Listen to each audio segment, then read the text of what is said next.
Welcome to latest world news. The relatives of 44 of the 150 victims of the Germanwings plane crash, including 16 German schoolchildren, are to view their coffins in Duesseldorf. They will be allowed to see the coffins inside a hangar at the airport, before the cortege drives past the school. The victims' remains are the first to be repatriated, following delays over errors on the death certificates. Co-pilot Andreas Lubitz is believed to have deliberately crashed the Airbus A320 into the French Alps in March.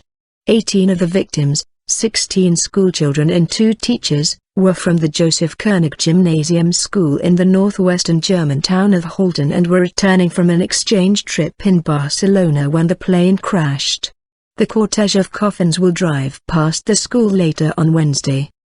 The arrival of the remains will help to give the relatives closure, allowing them to accept the reality that their children will not be coming home, a lawyer representing the families told the BBC's Anna Holligan in Duesseldorf.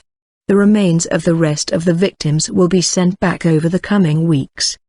The passengers were from 18 countries, including Australia, Argentina and Japan, but most of those on board were either Spanish or German.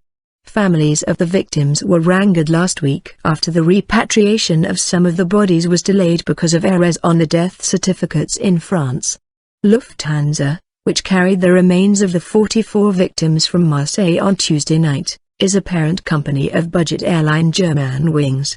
Prosecutors investigating the crash are looking into the possibility of launching a criminal case against the airlines for failing to recognize that Lubitz posed a danger, with reports of a history of depression, our correspondent in Duesseldorf says.